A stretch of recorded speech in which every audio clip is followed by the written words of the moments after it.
some hex pavers. You can see a picture in the middle of the tobacco leaf that we'll talk about a little bit later. Again, there's some waste containers that will be relocated. And kind of in the bottom right there, you'll see what we'll call like older pavers or the Biscayne pavers that will be replaced along the project. All right, so the archways. Here's a fully dimensioned drawing of the archways with the medallion in the center. The poles are going to be overall length of 35 feet, 29 feet out of ground. There will be one exception. One pole will be 35 feet out of ground. One archway will be 35 feet out of ground for electrical clearance reasons. But the clearance to the bottom of the medallion is 18 feet 10 inches, and that provides plenty of clearance for road traffic per DOT regulations. All right, so renderings were asked for last time. You said this is a lighting project. I want to see the lights. I want to see the archways. So we performed, KCI performed some digital renderings of the archways. This one here is in front of the Columbia, looking west. A request was also made to have the archways in black and in the aluminum color that currently exists out there. So that was done as well. So this next drawing depicts the archways in the aluminum color. It's hard to tell from this picture the difference because of the light and the shading in the rendering, but it'll be more apparent in the future renderings that I'll show. All right, this here is on 7th Avenue, looking west near Carmine's and Gaspar's Grotto. This depicts the black archway, and this next rendering depicts the aluminum archway. A little bit more of a contrast there than the previous photo. All right, so this picture right here, I want you to pay very close attention. Take a good look at it. A comment was made about the medallion being large and imposing, and I wanted to address that. So the renderings here depict the archways accurately dimensioned, right from the engineered drawing, and also the locations are based off of the survey information that we have. So there are two archways in this pic. There were concerns that the archways along 7th Avenue with the medallion, as pictured, would create some sort of a canopy or be a cover. But as you can see, there's an archway here and also an archway at the end of the street. And when you can pick it up is when I switch to this next slide. So looking between the traffic lights, you see the difference? So I just wanted to demonstrate with this picture that the archways do not create too much of a canopy. You know, that was a concern. I certainly wanted to address that. And then here is the archway in front of Centro Ybor. I tried to pick very prominent locations that everybody would recognize. And again, this is has a black archway. The next one has aluminum archway. All right, so a request was made. I want to see the lights. I want to see maybe the archways with a light spacing of 12 inches and perhaps 6 inches to demonstrate, 1 times the number of lights and 2 times the number of lights.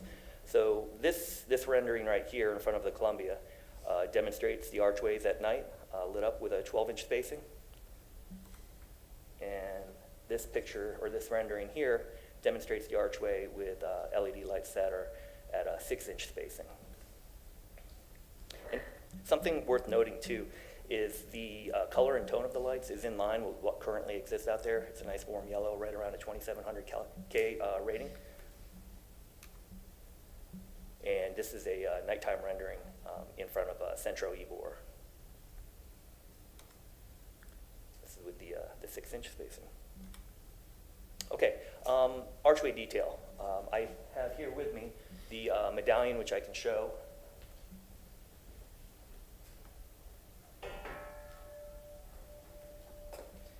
On the ground here, it looks large and imposing, 32-inch diameter, but 20 feet up in the air, I can assure you it's going to look much different.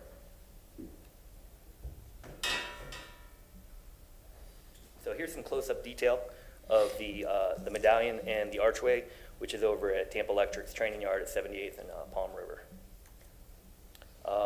Also discussed during last meeting the possibility of different types of medallions. So we'd like to present these here. We're good with whatever's chosen. If we're going to have medallions on the archways, it'll be consistent all up and down 7th Avenue. Okay, so some of the streetscape rehabilitation, the typical work will be the photos on the left are basically pole removals. So again, we'll go in, we'll demo that area, TICA will come in. If that's a pole that's being replaced, they'll replace it there, we'll come in after and restore. The one on the right there, called AP15, is that's for the archway pole, and we're putting in a bulb out there to satisfy that location. All right, let's talk about the lighting. So the picture on the left depicts a 35-foot ductile iron pole that's going to be used. The poles on this project are going to be coated in black.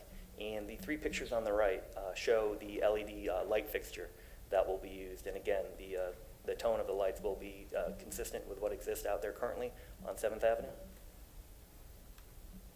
All right. Okay, so when we get into the streetscape components and materials, again, we're going to replace the pink or Biscayne pavers, we call those the older pavers, with the 8x8 Adobe pavers, and we'll do that all blocks from Nuccio to 24th. And those will also be done in 24th to 26th project, which is a separate rehabilitation project. At the poles where we have conflicts, we'll replace the hexagonal pavers with new hexagonal pavers.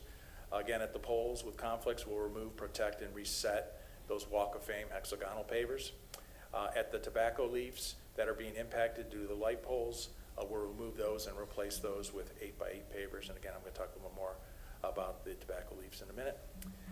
Where we have conflicts with the poles, with concrete replacement, we'll just in kind. So if we take out some sidewalk, we'll put the same sidewalk back. And then same thing with any edging or street curb. We might have a little bit of work to be done in some of the parking areas just outside the curb, so we'll replace that pavement at those locations. And if we have any granite curb that needs to be replaced, we'll remove, protect, and reset that.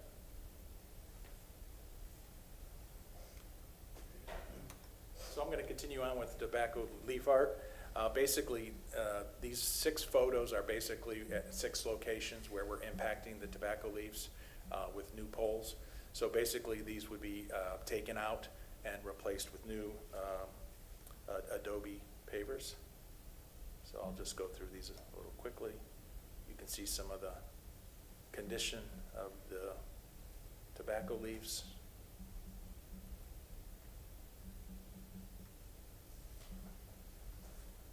All right, here's a damaged tobacco leaf that's currently out there, and there are a few that are in this condition. Just you asked about the condition of some of them, so we have an inventory. So basically, a summary, there's 116 tobacco leaves out there. We would say 28 are in good condition, where you can read the lettering along the marble. About 83, I'd say, are fair, where the writing, the text is starting to fade. You can't really read it. You'd have to stay there for quite some time to be able to piece everything together there. And then again, there was 5 that are very poor condition. They're basically falling apart.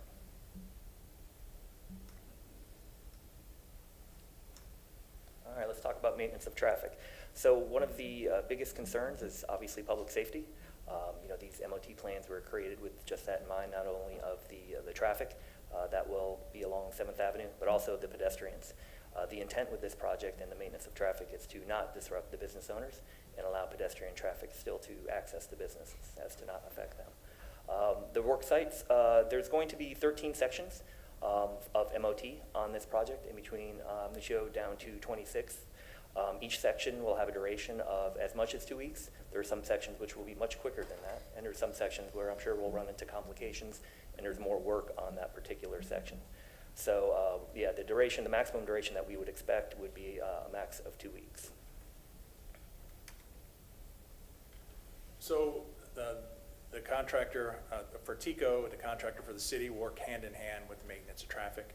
And this shows just some pedestrian longitudinal channelizing devices that we would use along the project. Basically what we'll do is we'll protect those areas that are the work areas and channel the pedestrians in the areas outside of those work areas. And we'll do that block by block. And then when we're finished in an area, we'll take these devices and we'll reset them at the next block. All right, the current schedule. Given the material lead times and other considerations, the anticipated start date is the first quarter of 2020 for construction. The actual date is to be determined. Some key points. So the TECO contractor that's going to be performing the construction estimates a total of 180 crew days. Obviously, there will be multiple crews on this job, and we may even consider working multiple sections at a time if permitted. And then the 7th Avenue streetscape from 24th to 26th, that start date has not been set yet. All right, so this time we'll open up for questions. Good morning, Commissioners. Ron Vila, staff with Historic Preservations. Staff finds that this application is consistent with the Ybor City Design Guidelines for the plans that were submitted on June 4, 2021. The request in front of you this morning is for a certificate of appropriateness for the Gateway Arch Lighting Replacement Project from Nucio down 7th Avenue to 26th Street. On page 3 of your staff report, there were some conditions attached to it. They were addressed this morning.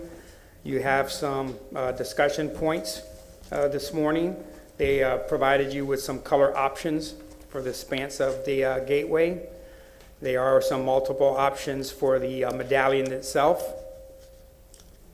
And they had a rendering showing the lighting at every 12 inches and then every 6 inches. So as you go through your discussion with them, kind to focus on exactly what options are going to be put into a motion. I believe the lighting expert is here to discuss any particulars with you. And if this is to go forward for a positive approval this morning, that staff would have to be delegated the responsibility if there's certain pole locations that are going to move a couple of inches either way, that could be delegated to staff. And I'm here to answer any questions. Thank you. Thank you, Mr. Vila. Anyone here from the public would like to comment on this case? Please step forward. Seeing none, we're going to go ahead and ask some questions of the applicant, starting with Mr. Gillette's on my left. Oh, well, thank you. This is the first time I've seen this presentation, and it's, I can tell there's been a lot of effort and a lot of thoughtfulness put into the plan. Just a couple questions, and I think the first question probably isn't, I'm gonna ask it anyway, even though it doesn't appear to be part of the project scope, but I noticed on your survey of the street, there's lots of rather intrusive light boxes. In one case, and I guess those are to control the street traffic lights. And then in one case, I even think I saw an electrical meter. Is that the only option within a historic district to deal with that kind of necessary equipment, or can they be buried? Does your project impact any of those locations where there's going to be either existing ones or new ones? All right, thank you, Commissioner. To answer your question in regards to the traffic box, the traffic signalization and controls would be outside the scope of this project. Oh, okay. And also the meters, which I think you're referring to, are for the 5 globe lights. So TECO would feed that meter. It's a City of Tampa meter for the City of Tampa for the 5 globe lights. I can't think of any of those that are going to be impacted on this project. And while it's outside the scope, anything can be done. It can certainly all be put underground. It's just a factor of time and money. Oh, okay. I just think, given it's a historic district and probably the most prominent street within the historic district, it would really behoove us to look into those as options moving forward. But regarding your project, the one question I had was just the lights. I was glad to see that you commented on the quality and the aesthetic value. I'm just curious, are these going to be programmable, or is there going to be the ability to change colors, or are you advocating just the white lights? No, there won't be the ability to change colors. The light will be consistent with the yellow warm glow of the current incandescent bulbs that are currently out there, and they will turn on when it gets dark, and they'll turn off when it gets light. Okay, so they're not programmable, or there's no function to create some kind of like artscape with them on special days or anything? That's correct. They're not programmable. Okay. All right. Just curious about that. Thank you. Thank you. Ms. Welch. Thank you for your presentation. I got a couple questions. Can you hear me now? Again, All right. Okay, thank you. And I have a couple questions that I'd like to ask. On slide 33, would you like me to? please. Okay.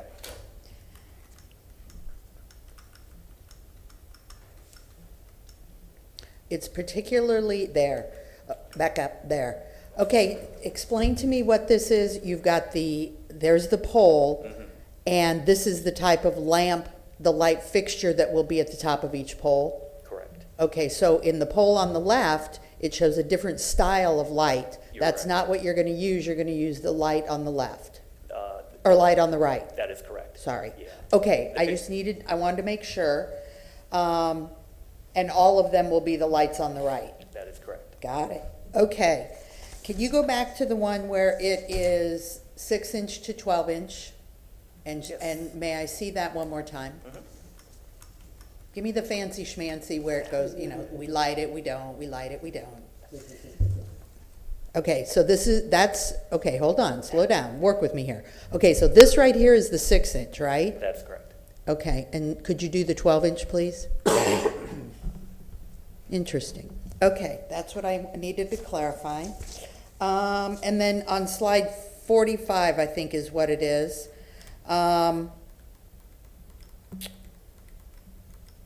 Traffic downtime.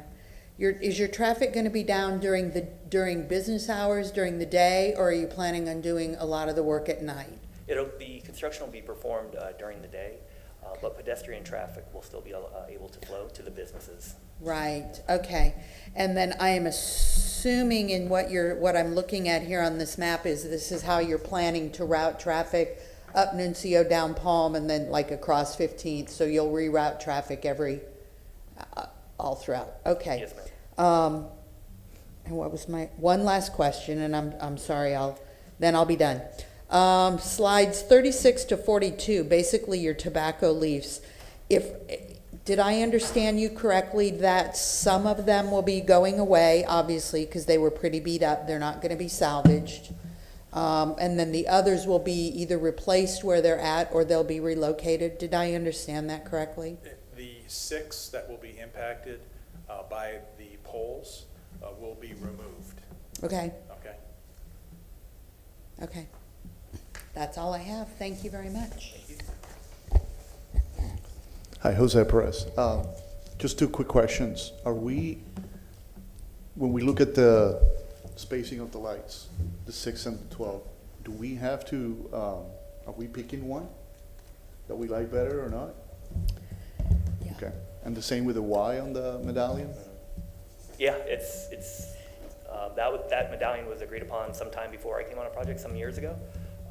And some discussion came up at the last presentation of, maybe we just have an open circle, maybe we have it appear to be more open. So we'd like to present a couple options for you to look at.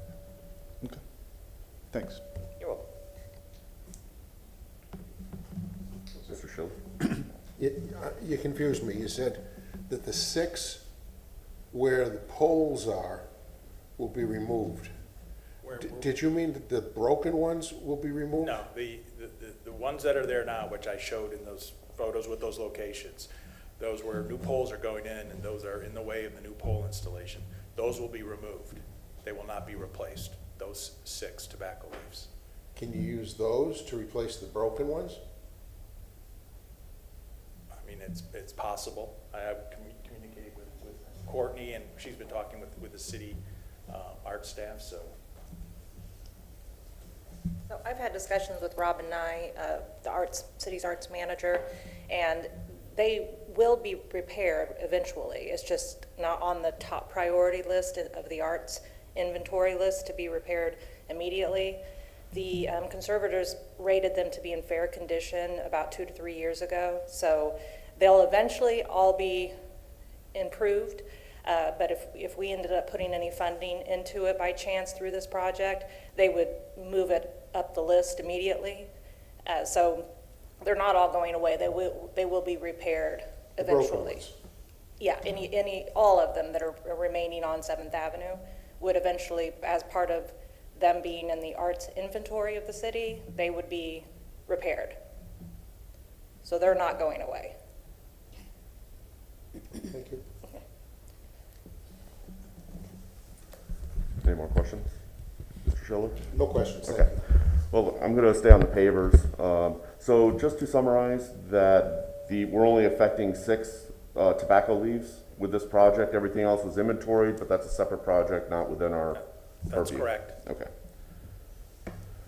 So you mentioned during your presentation that there's one archway light that has a 35-foot pole as compared to a 29-foot pole. Is that both sides of the pole is higher? Would the archway lights be higher, or is it just the pole that's higher? The pole will be higher, and then the archway will be slightly higher for aesthetic purposes and also for clearance reasons. And I can demonstrate that it will be the one right in front of Centro Ybor. This will be the one.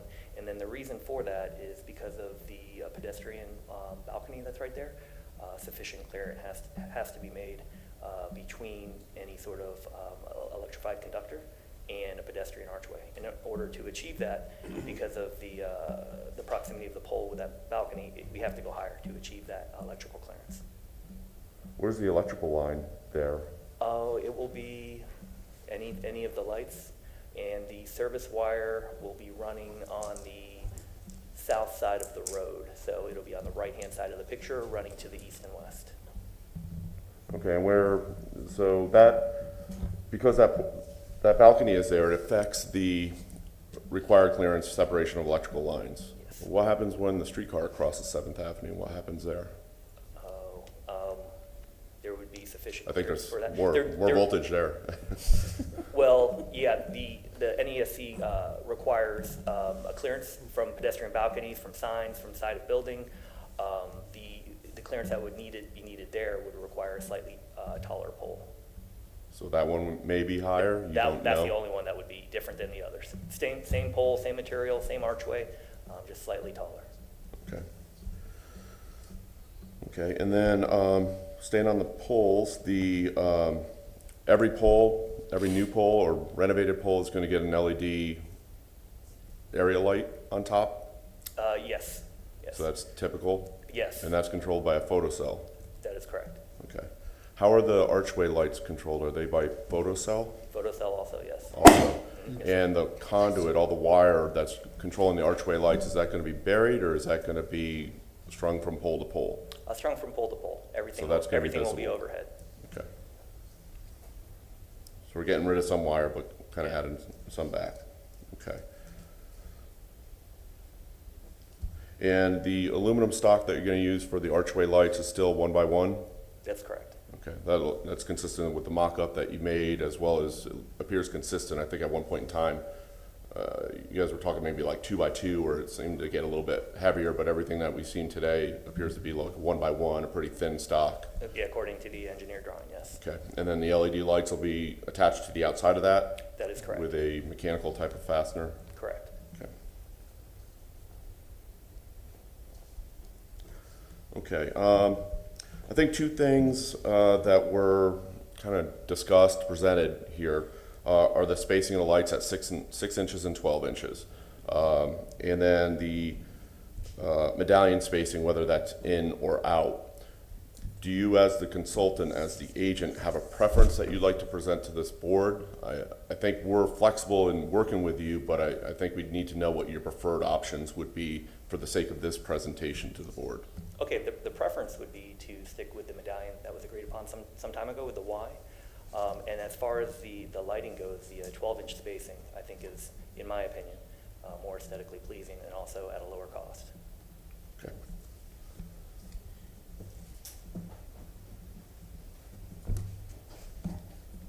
Okay, any further questions for the applicant?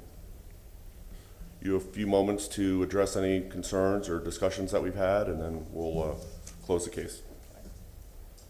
Thank you. He was saying that you have over 5 minutes for a rebuttal. Oh, If you no, like to no. make any closing comments or anything like that? No, my apologies. No, I do want to thank you for the opportunity to present this project. Okay. It's been a wonderful journey so far. Thank you. Okay, we're going to go ahead and close the public hearing, and we can discuss this case amongst ourselves. Mr. Schiller, would you like to start the conversation? Well, we're going to have a straw poll here regarding the 6 inches or the 12 inches. That's all I'd like to know. Yeah, I think I think the 6 inches is a little too strong. I like the 12 inches. It looks more consistent with what they've actually got there, what there is there now. So it's more historically compatible with what we've seen with the archway lights. I think the 6 inches tends to get a little bright, and it's probably more of a maintenance thing. So I think 12 is nice ambient lighting level. I like the 12 too. I think the rendering does a disservice to the 12. But Yeah. I think the 12 is the way to go. Yeah, looks like some of the lights are out already. Yeah, Which yeah. is, I mean, it's gonna happen, but, It's a rendering. I think that, I mean, we're looking at the screen right now with the 6-inch spacing, it just seems a little bit too bright, and I certainly think the 12-inch spacing is appropriate for the district. I would tend to agree with you, and the other thing is, although it wouldn't be great, if we made a mistake, it's not the end of the world. They could fix it. Well, I think the mistake would be making it too bright, and then it become too focal of an element. Yeah. Well, they almost look like two holiday, not like holiday lights, which wouldn't be appropriate year-round. Yeah. And I know some of the ideas that were tossed around before is making it programmable and changing colors, and it's a function of cost, really, Right. and controls, but. So it might be distracting. Excuse me, Yeah. Kamaria Pettis-Beckle from the City Attorney's Office. Commissioner Gillots, can you turn your microphone on? Oh, yes, Thank you. apologies, yes. Yeah, I was just thinking for special events, it would be kind of fun, and you could turn it over to artists, but I could imagine it being distracting as well. I guess the other item that we want to talk about, the medallion, we had some conversation on the last time that this was presented, whether it's in or out, and I think some of the concern was that the medallion might be a little bit too heavy, when you're looking at them down 7th Avenue, but I think what we've seen today, I'm okay with it. I think it's, the letter Y for the Ybor City, whether that's in the medallion or not, I think they presented a couple different options, so I'm not sure if we have a preferred direction on that. I wasn't Mike? part of, sorry. No, I go wasn't ahead. part of the org discussion, but seeing the expense and how unique these are to 7th Avenue, to me, it enhances the project and that it really makes them more specific and contributes to the kind of placemaking aspect of this installation. My thoughts are, they answered the questions that we had when they brought it to us back in whenever. So they answered those things because our big concern was the covering that it would present over 7th Avenue. So I think we need to, I think what they've presented is good. I also think they answered our questions from originally, which was, are we gonna block 7th Avenue? They were able to present renderings to us so we could see more of what it's really gonna be like. Because all we could imagine was in our head was this dark covering over 7th Avenue with this during the day. I think that was the big thing, was during the day, were we gonna have a dark covering over 7th Avenue? Because we got all this heavy stuff going across there. So I think they answered it. I think we need to leave it up to them. What they've presented is acceptable to us. It appears to be acceptable to us either way. Whether they do the opening, whether they do the Y. I know the Y makes it significant to Ybor. They've recommended the 12-inch lighting. We've all seemed to agree on that. That was a concern. They've presented the black versus the aluminum. Either one of those in Liz Welch's mind is okay. So I think we need to leave it to the experts and the committee that's been working on it for the last bazillion years and let these guys move forward. Did the committee originally want aluminum and then we asked for black? We questioned the fact of, is what they were presenting, was it gonna be too dark going down 7th Avenue during the day? You mean like too visible or Too too visible, heavy? Okay. yeah, and it would feel like a covering over 7th Avenue, and they've blatantly presented that, no, that's not gonna be the case. So- Personally, I'd go with the aluminum, because the aluminum is up there. And regardless of how you powder coat or paint that thing, every 6 years, you're gonna do it again, which means a big maintenance budget. And I am not disagreeing with that thought process, but I have to assume that the committee has taken a look at that, because the city's gonna have to maintain it and would have laid out the ongoing maintenance budget. So I would have to agree in that thought process, but again, I go back to, I think we need to, I think we really need to let this committee that's been diligently working on this, or this group of people that have been working on it, and the experts, we need to let them make the decisions. They've met our criteria. But you two are part of the committee as well, right? So you've been part of these discussions? No? I was on the board, and then I had to go Oh, off the okay. board for a couple years because my term was up, and I just recently came back on the board. Okay, now. So it was there, it was in the picture, because I couldn't figure out why the heck we were putting all that money away. I didn't grasp it. So it's there, but we, yeah. Okay. Excuse me, Kamaria Pettis-Mackel from the City Attorney's Office. Just really quick, your brief discussion about the concern about which color or material to use, whether black or aluminum. There was a brief discussion about the maintenance costs. Your decision should be focused primarily on the design element and not maintenance costs for that. That's not, your focus is on the design.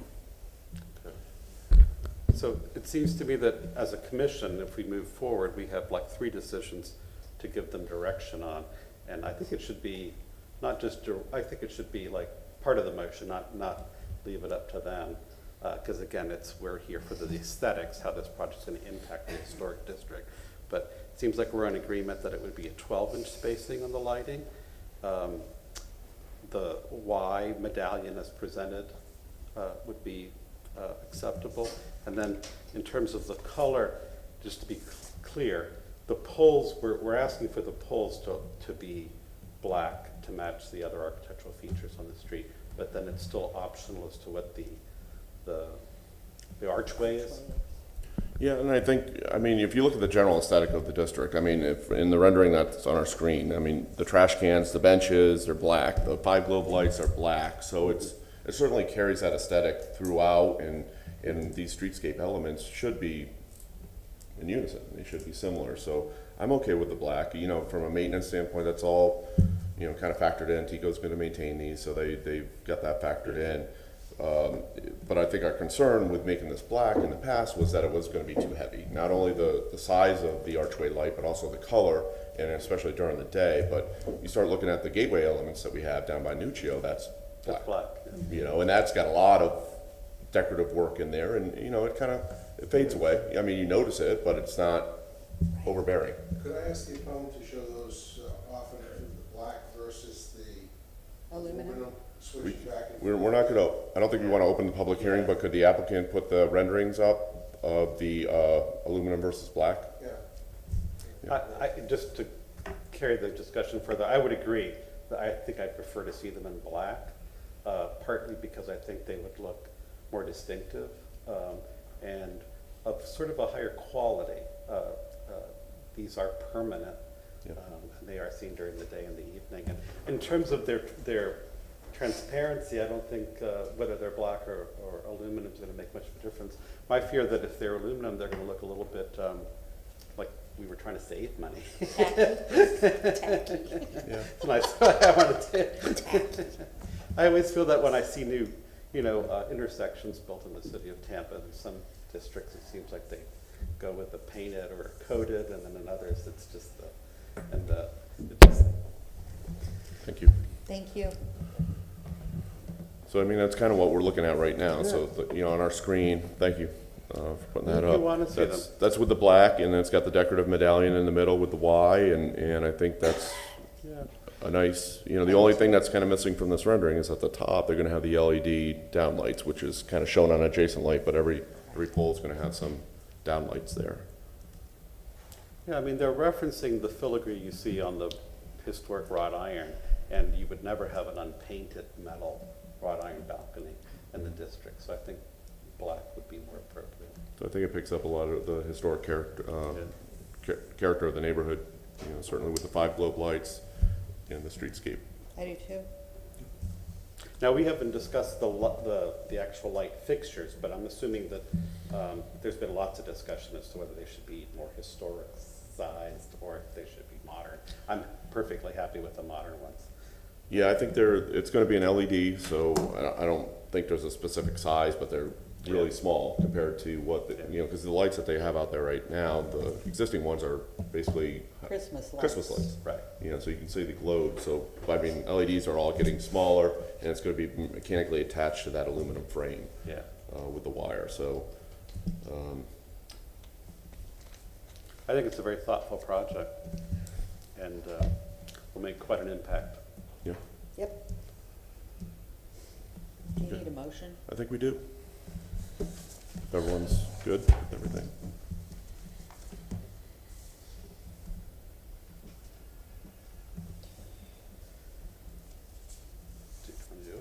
I'll let you. Okay. See, it's been a while for me, but here we go. I think we have a few conditions on this, right? Right. So this is a final approval. This is to grant a certificate of appropriateness for the drawings and documents presented at this public hearing in BLC 21-31 for the area along 7th Avenue between Nuncio and 26th Street. Because based upon the findings of fact, the proposed project is consistent with the city design, Ybor City Design Guidelines for the City of Tampa for the following reasons: that the proposed streetscape improvements are consistent with the placemaking aspect of the importance of 7th Avenue within the district, with the following conditions: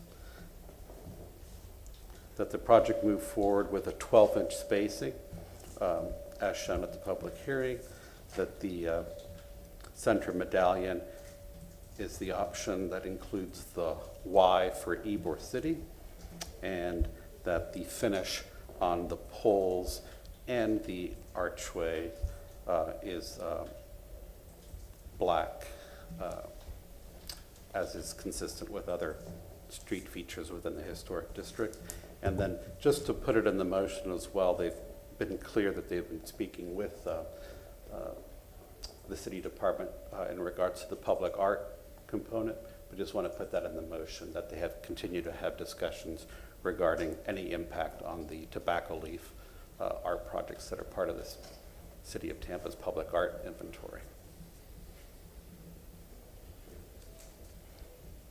And could you state that it's also consistent with the Secretary of Interior standards? Oh, sure. Because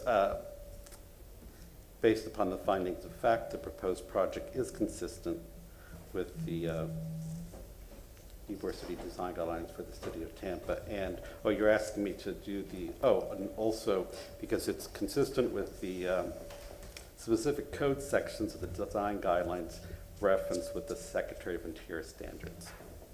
Okay. We have a second? Second. All in favor of said motion, say aye. Aye. Opposed? Motion carries unanimously. Congratulations. Yeah, I feel like applause are in order. It's a lot of work. Thank you all for your hard work on this one. We're going to now move to case BLC 21-145. Thank you, Rich, and that was for the address of 1313 East 15th Avenue. There was a non-contributing structure on that parcel that has been raised. The zoning classification is YC2. The request is for a certificate of appropriateness for a duplex with some site improvements. Moving to the photo presentation, I do have the Sanborn from 1929. You see the general fabric of the immediate vicinity. This is 15th Avenue that fronts this parcel. And then you have 14th Street to the east. You have 13th Street to the west. There is an alley that runs east and west behind this. It's a 15-foot alley. And this is a pretty large parcel, which we indicated on the photos. This is our vicinity map showing the property in question is over here to the north of the interstate. Overhead shot, you see the size of the parcel as I indicated. alley behind it, and then 13th to the west, 14th Street to the east, and 15th Avenue in the front. You see the interstate to the south. This is looking at the non-contributing structure that was removed, just showing just the different sides of that structure, but obviously starting with new construction. There was a large tree in the back that kind of came into play as far as the site planning and the condition of the alley in both directions. The area, this is to the north of the subject site. See some of the vernacular in the area. Takes on the period appearance with the engaged front porch. You see elevation from grade, and you see the setbacks that are very important as we discuss infill construction, and that will be presented through the public hearing. And just lastly, to show some more fabric on that same block. At this time, Mr. Gibbons will address the board and start with his presentation.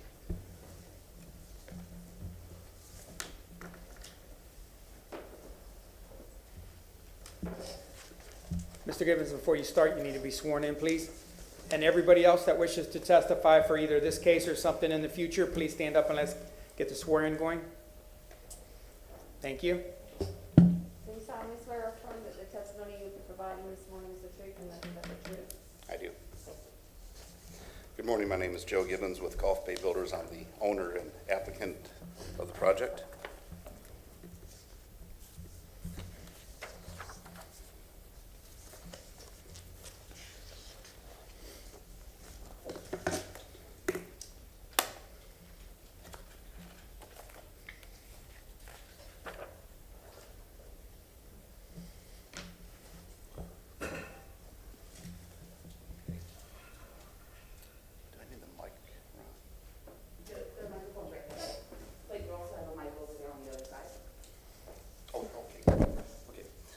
Starting with the site plan, as Ron had mentioned, there was a previous non-contributing structure that has since been removed, and the former structure had a curb cut that was on the east side of the property that I intend to use.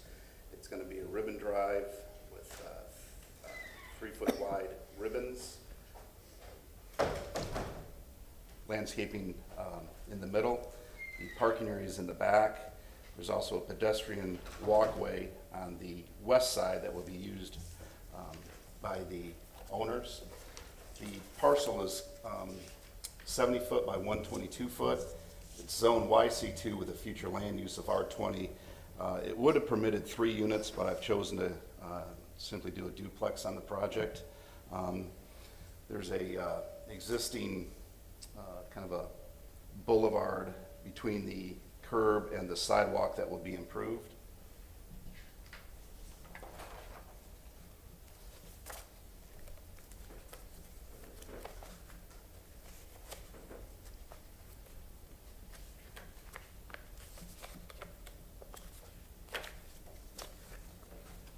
This is the site looking from 13th Avenue looking south. The structure has been removed. This is looking east to Avenue Republica de Cuba. This is the subject site here. This is where the existing curb cut was from the former structure that we intend to use for the ribbon drive. This again shows that area that will be improved, the little island landscape here, the existing curb cut that we'll utilize.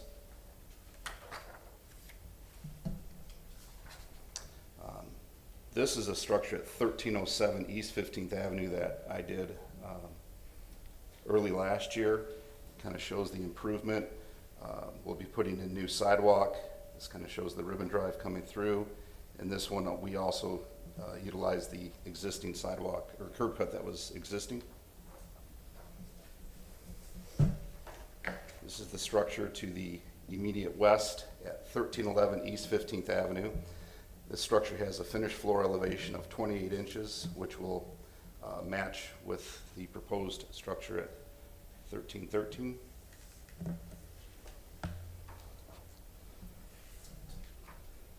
This is the parcel here, the aerial. As I mentioned, it's 70 by 122.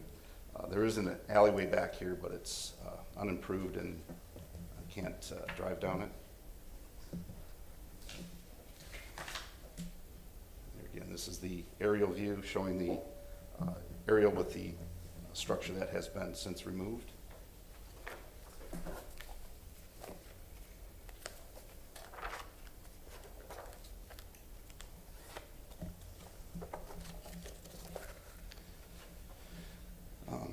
I've come before the commission quite a few times before on similar type product. This is a brand new product that I've taken some of the recommendations from the commissioners. This new duplex product now has a entranceway on the side for the second floor unit. This will be the entrance to the first floor. Both have porches. They'll be on a stem wall matching the 28-inch finished floor elevation with the structure next door. Face brick around the on the piers or the piers columns and along the front elevation. We have exposed soffit, exposed rafter tails, some barge rafters. This will be a V-groove soffit. The windows are a JELD-WIN architectural site window that we've used previously. We've got the hardy trim, the artisan trim around it. We have a historical sill, crown molding. Between the floors is a 12-inch separation. Shows another angle. This will be the entrance to the second floor unit away from the front. Shows the brick column here. Brick will be across the front. Shows some of the exposed rafter tails.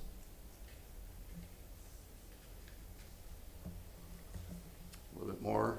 As we continue with the brick, we have we'll place brick on the about every 12 feet to give it the appearance of piers, and then in the middle will be a smooth sand finish stucco. The porch ceilings will also be the same 1x6 V-groove as the soffits. Shows kind of the brick piers here, wrapping around from the front elevation. The exposed rafters, crown molding, historical sill. Just another front elevation.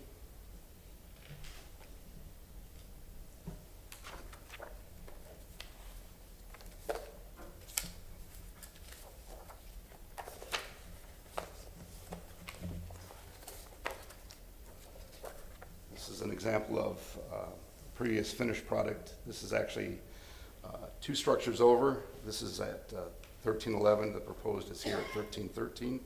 This is a project we finished last year. Kind of shows some of the finished details, exposed rafter tails, barge rafters, typical brick columns. Shows the brick piers along here, smooth finished stucco between the columns, typical handrail on the second floor.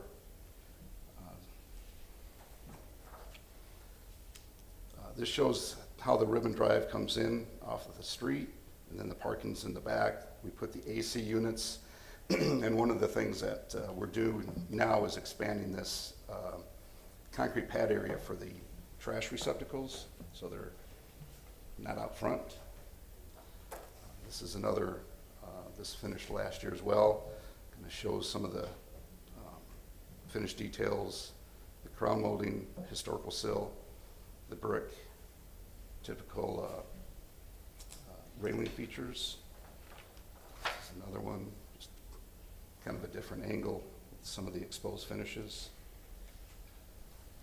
This is just a couple blocks over, Avenue de Cuba. There again shows exposed rafter tails, barge rafters, the hardy siding. This is another one. This is actually on Columbus Drive. Shows how we do the ribbon drive, the parking in the back, the correct historical scoring. This is a 5x5. Sidewalks are 3x3.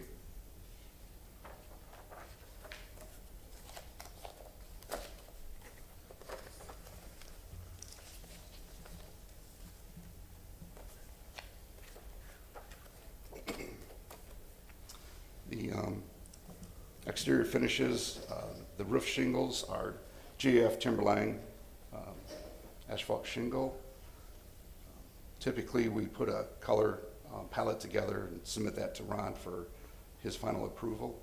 The front door is a one-light, full glass Therma-Tru door that we've used on previous structures. This kind of shows the 1x6 V-groove ceiling board. That's also on the soffit. The one-light Therma-Tru door. This is the historical sill we use, and then we have the historical crown molding. 1x6 artisan around the windows and doors.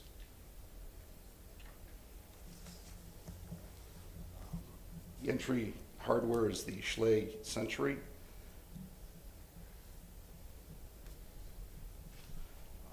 This project will have the Hardie, it's the 7 1/4 smooth Hardie siding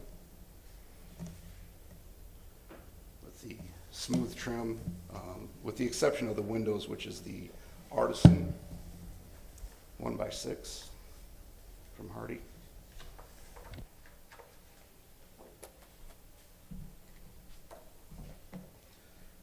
Again, this shows some of the historical sill, the artisan trim around the windows. Kind of shows how we do the brick columns and the typical handrail. Crown molding, the beadboard.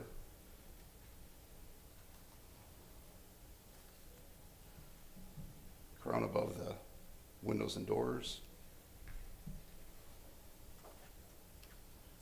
Historical sill, kind of the window, the Jeld-Wen sightline window, which is a wood window with aluminum cladding. Artisan trim. This is a cross section of the historic sill, and then a cross section of the crown. That concludes my presentation for 1313 East 15th Avenue.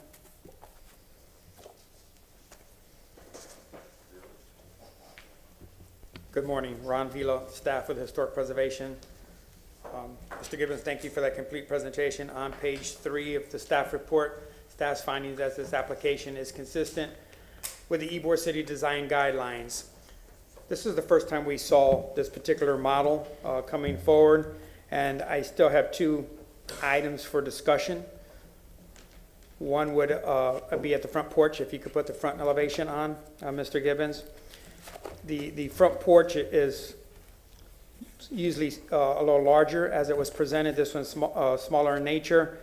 Seems to be crowded at the stoop area. It does have a full column on the left, it appears. I think it would be a more appropriate transition from the walkway if that column to the left would be a half column or an engaged column. And then also the front porch seems to be in depth about 5 foot. So for it to be more period correct and a usable front porch, you have to understand that the porches, back in the early 20s were a place that people used. It wasn't just a transition from the outside to the inside. So if the depth of the porch could be widened a bit, it would be more period correct. And then my last comment is a complete color palette. I don't believe you showed it, or if you want to show it now, or if you want to provide it at a later date. But those are my comments. Thank you. Okay, is anyone here from the public who would like to comment on this case? Seeing none, we'll go ahead and ask questions of the applicant, starting with Mr. Schlotz. I have no questions, thank you. Just a quick question. On the tree in the back, Ron mentioned that that's What are you doing with that tree? I mean, I saw a lot of trees, but Yeah. especially the one in the back. Are you keeping that, or is that going away? Let me find it here. No, we actually had an arborist report. Oh, you do, okay. Yes, and unfortunately, the trees that are on the property were deemed to be, I believe they were a C9, and we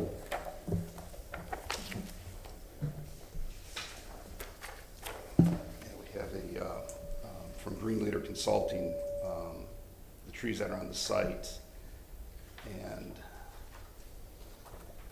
this tree in the back, G2, and then the one up front, the G3. The G2 is a C8,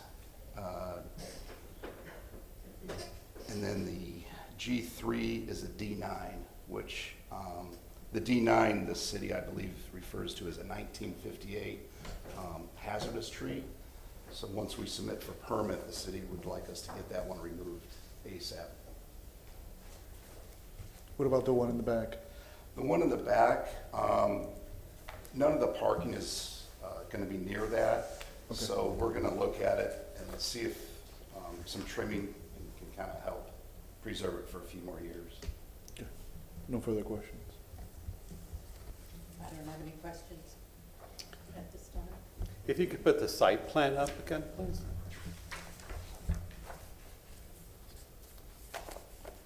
And in the meantime, I just want to thank you for creating a new model or new type for us to look at. You were the inspiration for that. Yeah, thank you. I appreciate it, and I think it's paid off for you.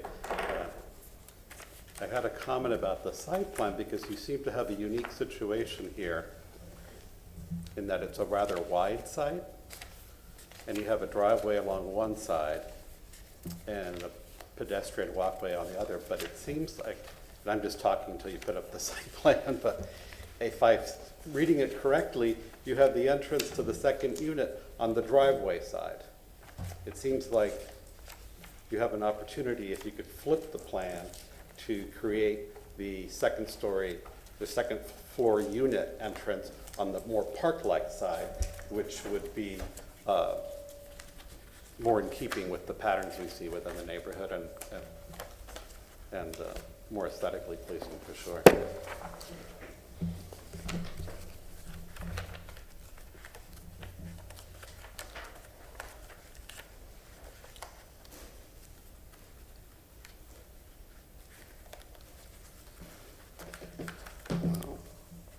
Is it part of our packet? I don't think It disappeared. Can I put this larger one on? Okay. Well, my comment still stands. I mean, you do have a wide easement on both sides, but if you understand my comment, it seems like it might be more attractive if you could flip the plan so that the entrance to the second floor unit would be on the more park-like side opposed to the driveway side. You might even have the ability to expand that porch area, the landing, to make it more of a usable space like Ron was talking about in regard to the front porch. The reason I left the entrance here is the walkway from the public city sidewalk with the direct access coming up this way. But if you were to flip it, you still have that ability, right? You could, in fact, you could use the one that you're proposing all the way to the back. Yes, I see what you're saying. Just Yeah. It's just a thought. I mean, I think it'd be a better use of the property. It would give more of a reason for there to be such a wide easement along the block.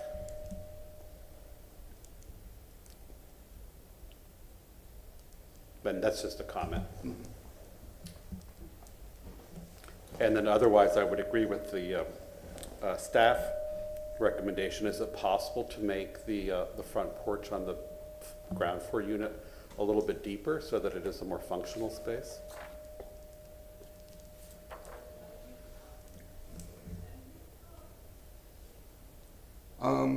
right now, we're at 6 feet. And I thought, after I saw Ron's comment, we have these little landing, piers that we've done. I thought of maybe bringing those out a little bit more to give it that, at least on the first floor, can even bring the, the concrete slab out a little bit more. Well, I think the comment refers more to the depth of the porch so that you could actually make it a more functional space where you could have some seating or some, some furniture. Like, I don't know if there's a typical width, but certainly 5 feet. It's currently at 5 feet? 6 feet. 6 feet. Yeah, I mean, even 8 feet, I think, would make a big difference in terms of how usable it is. And then also, more importantly, provide the kind of recesses in terms of from the volume that fit more historically within what we see.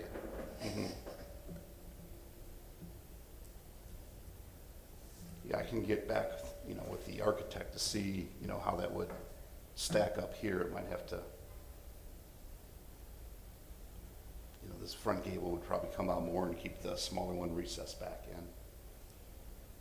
Well, I wouldn't want to see you change the front of it too much. I think it's really a matter of pushing that wall back, because you wouldn't want to minimize the differentiation of the gable that comes out, the secondary gable. So, I mean, it clearly would impact your interior space, but perhaps you have room in the back to push the whole thing back a couple feet.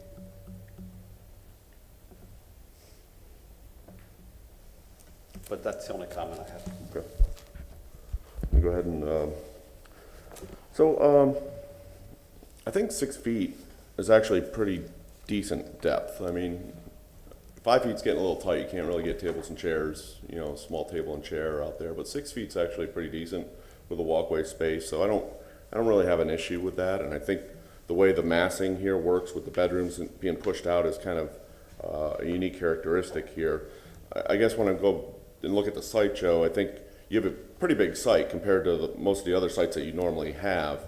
And I think you have a lot more space that you could use, and maybe the other duplex, there just seems to be a lot of width in there for, you have a walkway plus a driveway. It seems like there's a pretty good amount of space in there. And what kind of bothers me about this one is the side entry, and I think there's a valid point there that the side entry is on the traffic side as compared to the pedestrian side. My question is there a precedent in the district for having a mid-floor entry coming into a house?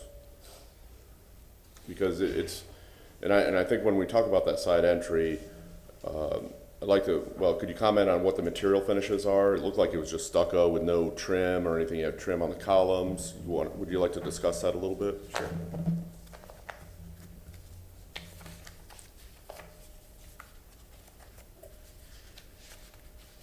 I think this lot is, 70 by 120, you said? Correct, yeah. It's zoned for 3 units, but we chose just to do a duplex. It's actually, this would be all CMU block with smooth finished stucco. And the handrail would be appropriate. And then the landing has got the same exposed rafter tails, and carry the same columns that are on the front around to the side here. So it's all stucco, except for the wood trim of the handrail and the... Yeah, then this would actually be concrete slab here with a 2-inch exposure, and then the columns would be the hardy trim. Is there any evidence in the district of doing a mid-floor? Because if you look at that west elevation, you can read the floor levels going across, and then all of a sudden it's like you're popping a door halfway up the side of the wall. Yeah, one of the ones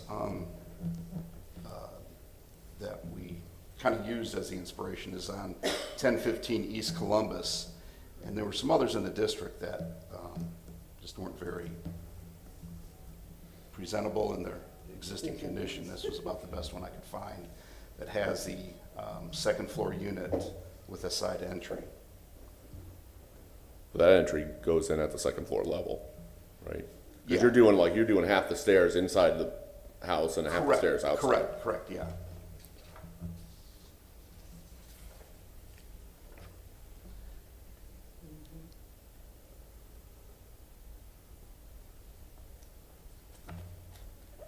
Would you know of any precedent in the district for having that mid-floor? Not that I'm aware of. Okay. We try to, minimize as much of the exterior stairs as possible, so we didn't have this huge stairway. And then you had mentioned, I'm going to jump over to the site plan now, you had mentioned the finished floor height, which matches the adjacent properties. What's your setback from the front? Does that match the adjacent properties or average it, or? The one to the west is set back a little bit further, and in the original presentation to staff, it was in line, but Ron had asked us to bring it up to the 10 feet because the one at 1307 and the one next to that and the one next to that are all at about 10 feet. So we pulled it up to keep in line with the other structures that are further west. And then the structures to the north across the street all appear to be at 10 foot. Then the one to the east there appears like it's 3 feet. This one actually fronts on Okay. Avenue Republica de Cuba. I always murder that name, so I'm not sure if that's 15th Avenue, 15th Street. Okay. And you didn't provide any wall sections in your presentation today, but I assume, based on a lot of your photos, that your windows are all set back within the walls or not front facing, they're Correct. center glazed. Correct. Yeah, we've been using the Geldwin sightline window, which is, I believe it's 2.25 inches thick. It's a wood window with aluminum cladding. Okay. And I think those good use of materials. I think the only thing that bothers me is that side entry, and I don't know if that could be detailed better with some trim work, or I don't know. One thing I was thinking about here, Rich, while you've been discussing it, is maybe bringing this brick, kind of around, and how I've got the brick face on the front here, is maybe bringing some of that around just to kind of break up this stucco finish on the stair. Ideally, it would look like that side porch would be resting on brick piers with secondary kind of infill, but we can discuss that. Maybe I could just continue the brick underneath these columns then, Yeah. to give it that pier. Just quick comment, maybe with what you're saying is turn the gable roof facing the street rather than on the side. So you're coming up the stairs to the front, not the side of this porch. Oh, you mean like With the two columns facing to the front instead of on the side. So the roof would be takes up this whole area? Yeah, Right so there. this gable right here would be right Facing here. towards the main Right entrance. I don't know, So just a it thought. takes it and just turns it, so this is right here. Or well, we're almost in I discussion. don't know if that helps with what you're saying, that it feels like you're coming mid-level, but Yeah. it could help. And typically the gable would turn near. So I think that detail was more appropriate there, unless it's more of like a lean-to. Right, a shed. Just shed it. But then, part of me wants to say that, well, that shed starts here, up at the front, and works all the way back and covers the whole section of the stair, to make it kind of be less intrusive. But, I think my issue is there's really no precedent for that kind of side entry like that at a mid-floor level, and that's what I'm kind of, Why don't we go to Wrestling with. discussion? Why don't we yeah. finish and leave that for I think discussion? it's a good thing. Because functionally, you're gonna be dragging a grocery up those stairs. So who wants to drag 2 bags of groceries all the way up to the top of the stairs, put them down, open it up, step inside and grab it? Whereas, this is intelligent, And I like the fact that you grab your 2 bags of groceries, you put them down, you go for your key, and you're in. I think it makes more sense to me, I like it. Yeah, and I think, you know, I know we're kind of moving into discussion here, but,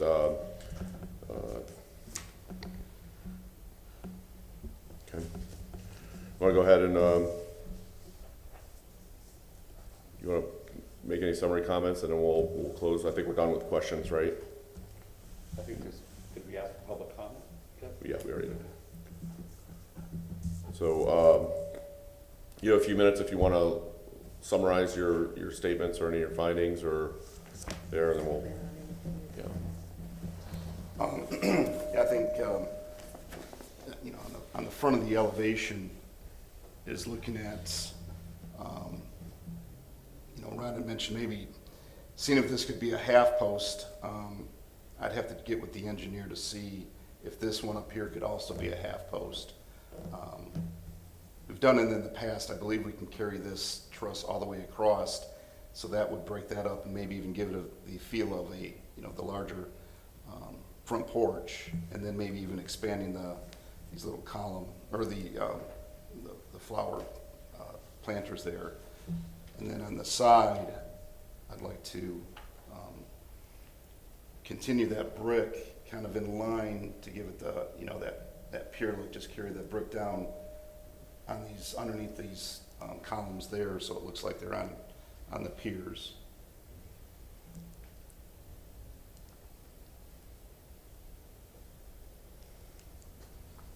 so something that you'd want to put like siding in between the brick, or just keep the stucco there? I think since this is stucco here, I could put the siding, and that would really break that up, I think. Yeah, that looked nice. Kind of breaks up the element, makes it a little bit more consistent with the body. And this could be the siding.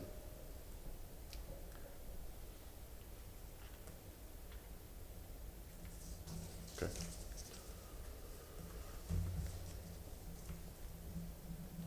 Mr. Gibbons, would you like to say anything else, or we're gonna wrap it up?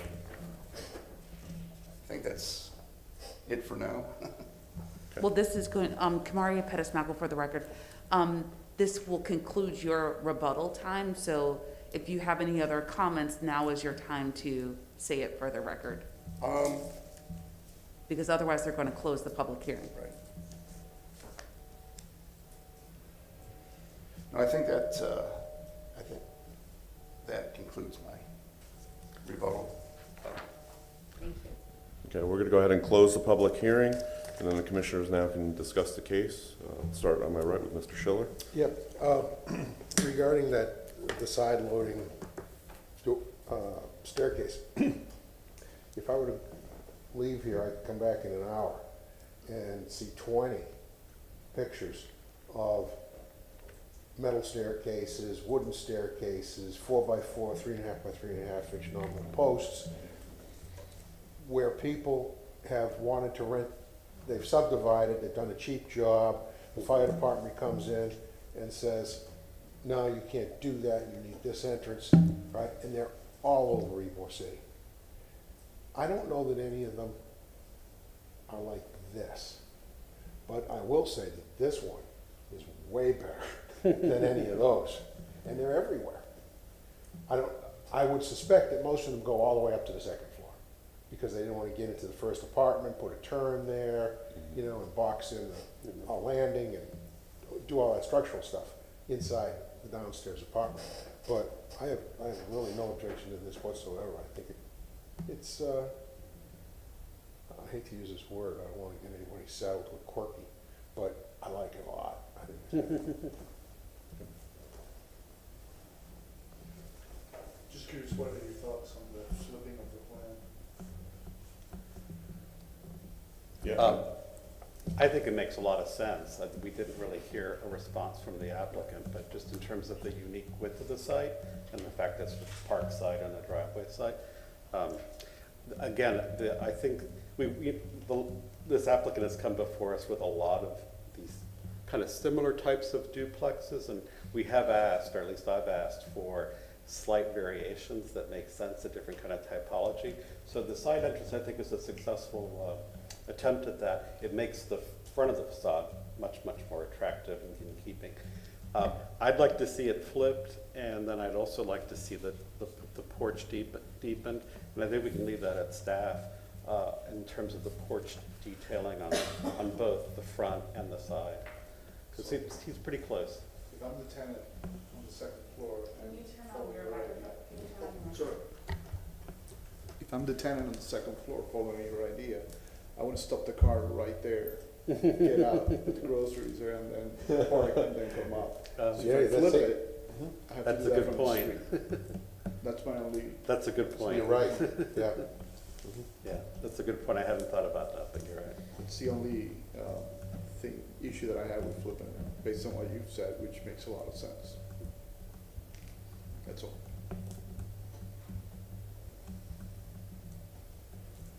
I'm not to say. First of all, thank you for what you're presenting here. I remember the couple times you've come to the board and we've presented several different suggestions and changes, and I appreciate that you, number one, listened to us, and number two, took the suggestions that we offered. It produces a nice product. I agree with what you're saying about the groceries, because when he was presenting, that was part of my thought was, number one, I appreciate the cover over the porch where I have to stop and get out my key and open the door. So I appreciate that there's a cover over that. And although I noticed the fact that the door's in the middle of the building versus up on the second floor, I appreciated that I didn't have to take such groceries up all the flights to get to the second floor. So I did appreciate that. Excuse me. Well, you still would, they just would be inside. Right, better. But yes, they would be inside, that's true. I like the fact that you've extended the back air conditioner pad to include the trash, because when I drove around and checked out the area, I noticed some of that. So I appreciate that. And I think those were my couple things that I felt I needed to comment on. Thank you. Yeah, I think about when we look at mirroring that, you know, if you look at like the block averaging of where the adjacent structures are, it kind of makes sense to have the bedrooms kind of pushed out a little bit further to go with the house that faces that. So, and then functionally, yes, you can drop off your groceries and then drive around and park in the back. It just seems like, you want a pedestrian zone and then you want a vehicle zone, and that person could be blocking traffic, dropping off their groceries for their neighbor, which, only take a minute, but it could be, oh, I forgot about it and I'm blocking the driveway. So there's two different kinds of zones there. The depth of the front porch, I think 6 feet, they're not utilized as much as they used to be, but you can still get some, a small table and some chairs out there. So I think the depth is okay. I think, maybe moving forward, with some of these designs, maybe you give it another 2 feet and bring, you have more room back there. I mean, you could almost get more square footage out of the unit just by, stretching that front bedroom and bringing everything back a little bit, maintaining your front side. So a little extra porch wouldn't be a bad thing there. The side entry, I've seen numerous examples of this in Boston, and in places up north where they're trying to get indoor space and outdoor space for the staircase, probably Michigan as well. So it's just that. I think when we see it here in the district, it's more of an afterthought. And since we're designing ahead of time here, you almost want it either to be all in the building or all outside the building. And but I think that being said, that entrance going in the side, even though it's at mid-floor level, does offer some convenience to the tenants. I mean, it's been, the way it's been detailed is a historically sensitive manner. You're using the same material palette and materials there, so I think it's fine. It's still kind of, it's not how you would normally, I think, do that. And since a lot of this, like you did a house two addresses down, right? And you had the parking in the rear. I don't think you had a pedestrian access. You had the ribbon driveway and the parking in the rear. But I think it would almost be more of a convenience to your tenants or your homeowners to have a rear door there instead of having to walk all the way to the front. Yeah, you would have to space out the air conditioning a little bit, but I think that would doesn't really help you when the up-down, but if they're side-by-side duplexes, having a rear entrance there might be more beneficial and convenient there. But I think in general, there's a good use of materials, the palette, all the roofing, the windows, the siding, everything's, in order of what we're seeing in the district and what you have a track record of doing in the district. So I think I'm okay with everything that's presented here. Any other discussion, or somebody want to craft a motion? I don't know if you want to make a recommendation that they mirror it or change anything. We'd have to get him to sign off on it, or we just go as is with some conditions, or. I'm good, and the 6 foot, that works for me too. I think, as long as you put a table or planters and things like that, I don't see an issue with that. Okay. I'll make a motion with no conditions. The only condition I think we'll talk about is, sorry. And we don't even have to do it. He's talking about doing face brick under the stairs. Should that be a condition? He's gonna do it anyway. So, I think we I'll need to make a motion. I think we need to clarify what the intent is, what we're looking for here, and we may need to open the public hearing and make sure, concur that he's acceptable with making those changes if that's the purview of the board. I mean, I think he's indicated that. Is that where you want the motion to go? No, I would just make a motion for an approval without conditions. And I'd be happy with that. So no brick piers and no siding there? It's gonna come out great. We know that. It's just, as you mentioned, track record, well, it's gonna come out great. So I'm gonna make the motion without conditions. Move that the variance request. No, it's not a variance. Oops, wrong place. Sorry, thank you. Final approval for the certificate of appropriateness. Okay. Final approval. Move to grant a certificate of appropriateness for the drawings and documents presented at this public hearing, BLC 21-145, for the property located at 1313 East 15th Ave, because based upon the finding of fact, the proposed project is consistent with the Ybor City design guidelines of the City of Tampa for the following reasons. It meets all the Ybor City guidelines and Secretary of Interior as well.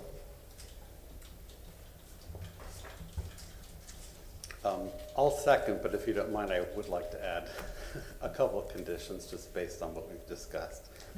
We spent a lot, no problem? I don't mind. Okay. Just based on the amount of time we spent with the project, I'd just like to add the condition that the applicant work with staff to finalize the design of the front columns facing the street and the detailing of the side stoop to the second unit, and also present wall sections and the color palette. Commissioner Schiller, do you accept the amendment to your motion? Yeah, you bet. Okay.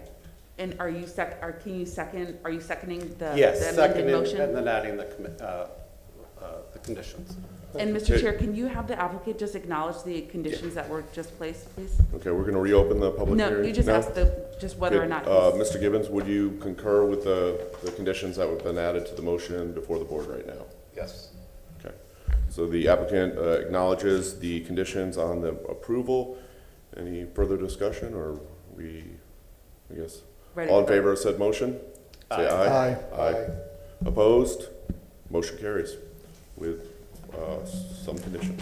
Thank you. Thank you. Thank you.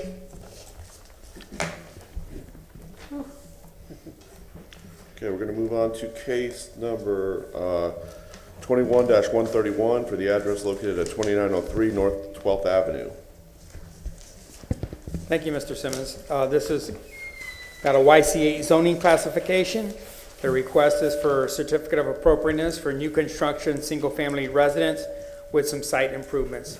Overall square footage is about 1,800 square foot in a frame vernacular style of architecture.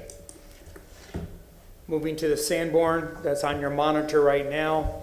Property in question is highlighted in the green parcel. It is on 12th Street. This property is to the north of Columbus Drive for a reference point, and it's in between 19th Avenue and 20th Avenue. This is our vicinity map. It's tucked away in the northwest corner, which is an expanded area to our Ybor City Local Historic District map. Columbus Drive here and Nebraska, so it's in that upper quadrant. This is looking from above. You see it's a more slender lot, just to the north of 19th. This is looking at the lot from the primary street towards the southern portion of the parcel. You do have this curb cut and this tree that was factored into the overall site plan that Alvaro will discuss with you. Some of the inventory in the immediate vicinity. You have this non-contributing structure to the south, period structure across the street, non-contributing structure across the street, and an additional non-contributing structure that was built after the periodic significance, and some street shots. This is looking to the south. You have a little corner store here, very appropriate in the urban areas, and then just turn around looking to the north. See some mature trees. You have the primary street. You have some granite curbing. You have the parkway that separates the street from the sidewalk. That's very important for that safe zone. As part of this request, he's going to rebuild the apron where it's at now and create this more urban environment here. At this time, the agent will address the board. Thank you.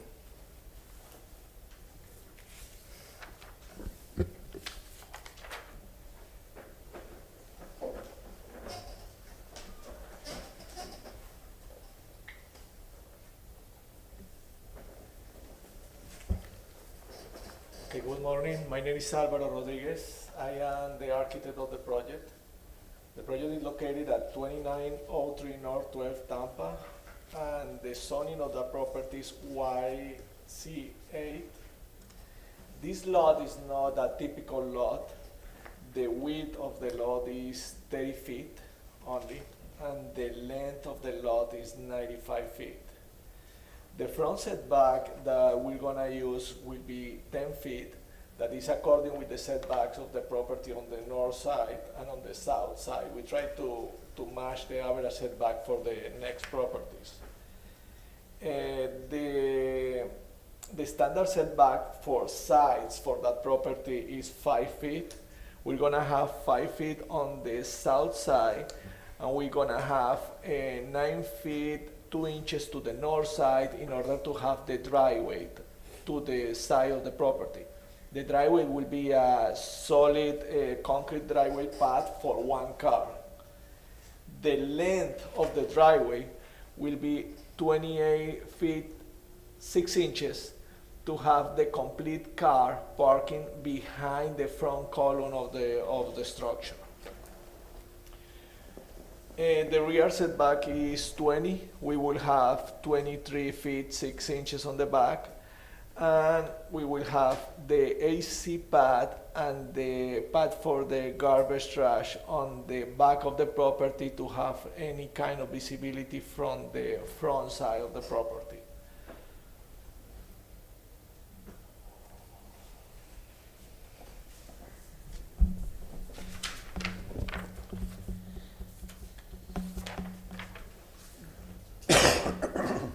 There is an existing granite curb on the street, and we add all the notes on the plans that this granite curb will be repaired as original condition in order to create the driveway. This little concrete pad will be removed.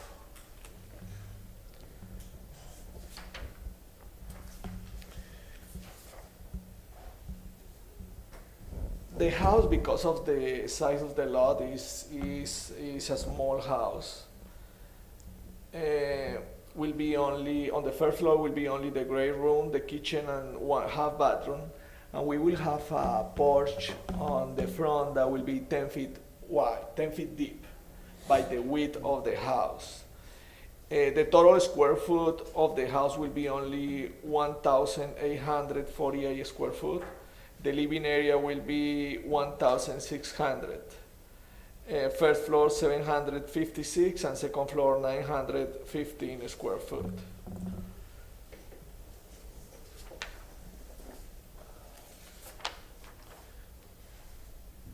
Second floor of the house will be only 3 bedrooms and 2 bathrooms.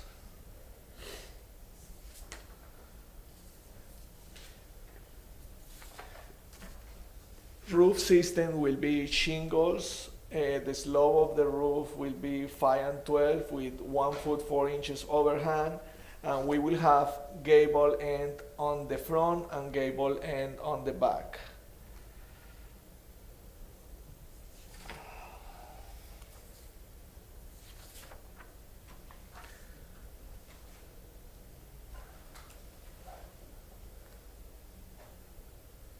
This will be the front elevation of the house. The house is a vernacular style. The finished floor of the house will be 24 inches above existing grade. That is because the houses on the north side, that is the houses that we use as a reference, has exactly the same level above grade. The house on the south is not an example that we can have. It's not a contributed house.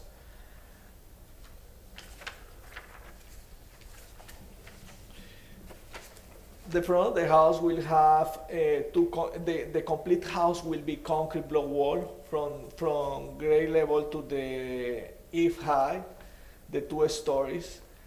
We will have 2 concrete columns on the front. The finish of each column will be brick veneers from ground to 30 inches above finished floor elevation. This is the finished floor. The brick will go to this top. And on the top, we will have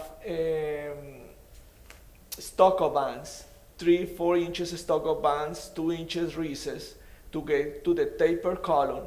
And we will have 3 bands on the top that will be 2 inches high.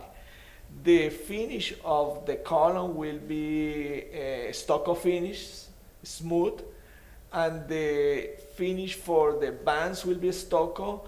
The finish for the columns will be brick veneer. Between the 2 columns, we will have half columns that will have welcome walls that is typical on that area, the welcome walls on this area. Between the 2 columns, we will have the railing that will be 2 feet 4 inches high. For the windows, we will have a 5.5 inches band around the whole windows, and we will have a historic seal on the bottom. The house will be 6 inches green hardy board siding. We will have 12 inches smooth hardy trim on the space between the first floor and the second floor. We will have a 5.5 inches smooth hardy trim on the top, the corner 5.5 inches trim, the corner 1.5 inches, and the bottom between the porch 1.5 inches. The top of the gable will be hardy shingle siding, and this will be decorative foam band. This will be decorative. The spouts will be 2x6 spouts rafters on the edges of the roof side. We will have a half round metal gutter, and we will have a big board on the side of the roof. The color of the house will be a green hardy board. The color of the siding, the total siding, and all the trims and all the windows will be white. Building height from the ground elevation is 26 feet 6 inches, and we have a balanced amount of windows according with the typical section of windows on that area.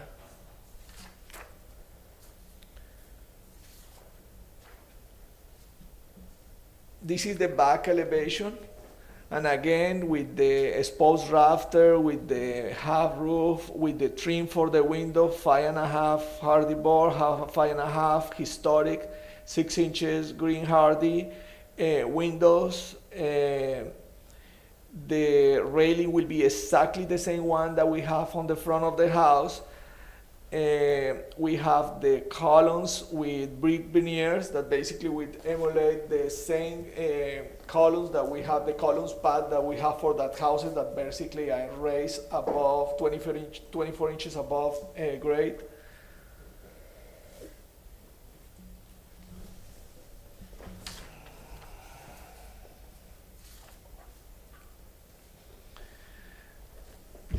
This is the south elevation, the railing and the pier columns. The house is concrete, the pier columns will be veneers that will be stamped to the concrete.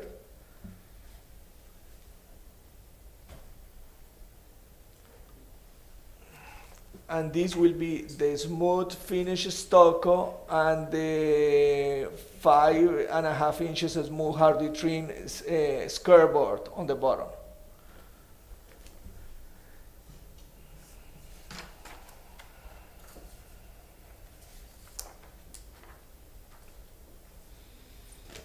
This is the north elevation. Again, we add enough windows that will be proportional with the style of that vernacular on that area.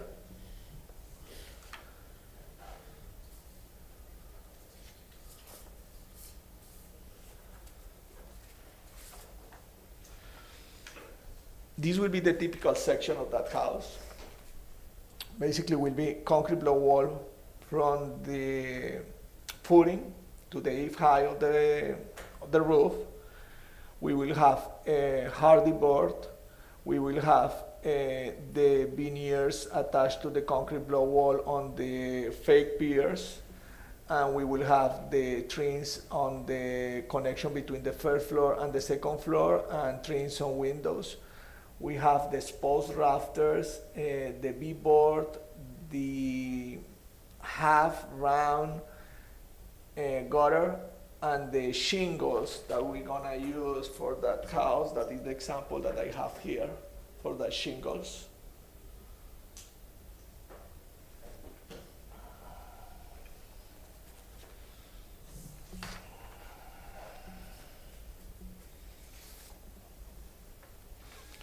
This will be the section for the windows with the historic here and with the trims, 5.5 inches trim on the top, a historic socket on the bottom, and skirtboard on the connection between the first floor and the second floor, and the same on the windows on the second floor, the same that you saw on the elevations.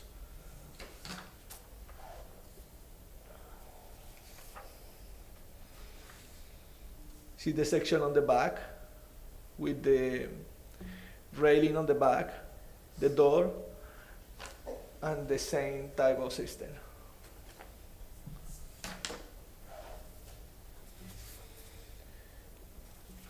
On the porch area, we will have the second floor on that front wall will be wood, will be 2x6 structure, but just on that area because the span that we have between that two columns is too big, and we have to do that in wood.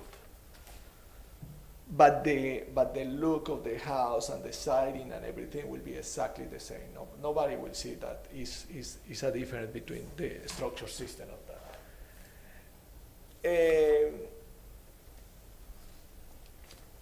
This is the detail of the gutter, and this is the palette color. I have it here in color. You want it just on a big page, but this is coming from the palette that you have on this office. Basically, we're gonna use the green light color and the white trim. If you wanna see it on color, I have it here. It's just a big page.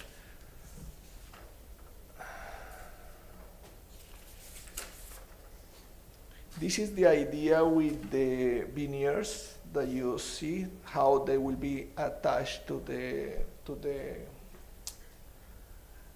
concrete in order to emulate the concrete piers for that type of houses.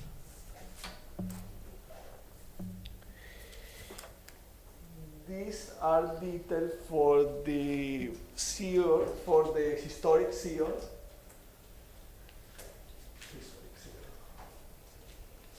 And it's the same that we have here. And this is the detail for the historic seal on this area.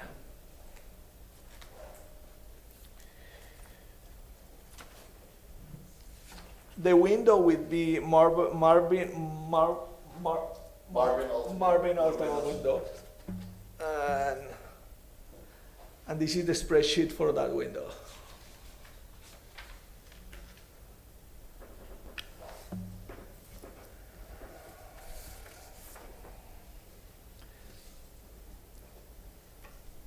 This is the detail that we have for the windows, for the trim, that is bigger, but it's the same that we have. It's 5.5 on the top, with a little lip 1 inch on each side, 5.5 on the sides, and historic seal on the bottom.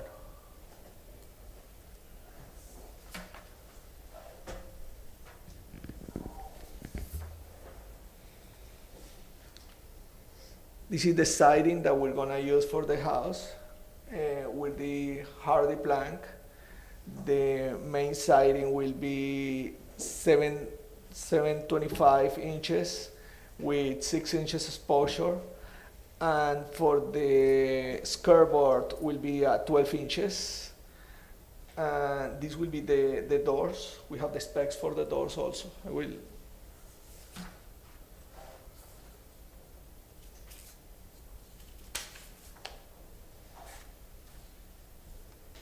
This will be the 5.5 inches smooth hardy board that we will use for the trims. And these are the details for the railing that we're gonna use for that house. This is the picture of the tile. Everything will be done by 2x6, and the top of the railing will be 2x8. And we will have 2x6 studs going down to emulate the columns for that railing system.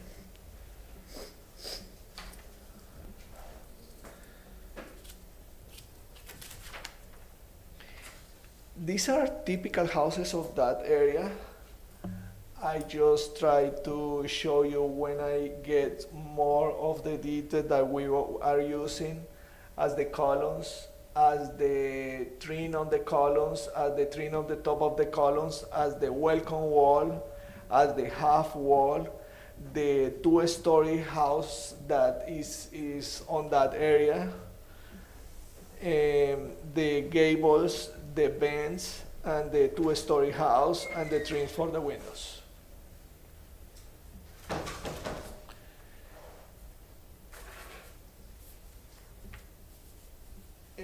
The door, specs for the door, the door will be Therma-Tru door. That is the picture that you saw, and this concludes my presentation. Good morning, Commissioners. Ron Vila, staff with Historic Preservation. After reviewing this project, staff feels that this application is consistent with the Ybor City Design Guidelines. With a very simple frame style that he presented, and incorporating a railing in the front that's very period appropriate. The railing shows more of an open stance than most of the railings that have to meet code. Fortunately, that the finished floor to the porch is below the 30-inch threshold, so a guardrail is not required. So incorporating a period railing in this particular house met, the criteria. The lot dimensions kind of dictated what the house was going to become. And YC8 is a zoning classification we don't deal with that often. The front yard setback is at 10 where he's there. The side yard is at 5 as a minimum, so he had to push the house all the way over to one side to get the drive aisle and the other side. That's still very tight, but he is able to accomplish, and that's kind of what dictated the vernacular of that house. Just 2 items left. One, the color didn't come off as clear as he'd like. We do have the color palette in our office that he referenced, and he selected from our color palette. And lastly, when he exits out of the project, this is an opportunity for us to remove the chain link fence that's on the property now, so he could leave it there as a construction fence, but at the end of the project, we'd like to see that removed. I'm here to answer any questions. Okay, thank you, Mr. Vila. Is anyone here from the public that would like to comment on this case?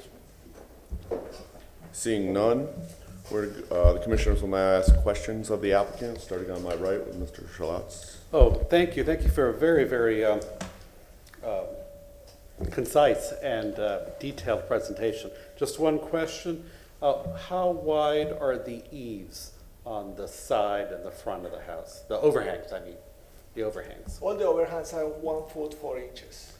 And what do you find that seems a little, is that what your research has shown is typical for that neighborhood? Yes, and also the house is not that wide. And if try to go to, because usually that area has 1 foot 4, most of them, some of them has 2 feet, but because of some of the houses are with a really big 5 and 12 and 6 and 12, it usually is 1 foot 4. But if I try to go further, the house is too small to get that proportion on the overhang. Okay, thank you. I don't have any questions. Just a quick question. It said here that you're removing the chain link fence. Are you adding any fencing? No, No? no fencing? fence. Okay. The other comment I had, what was happening on the back patio? I see the little stair coming down with no path or anything, no, it's not covered or? There is a path. There is? Yeah, there is a path on the.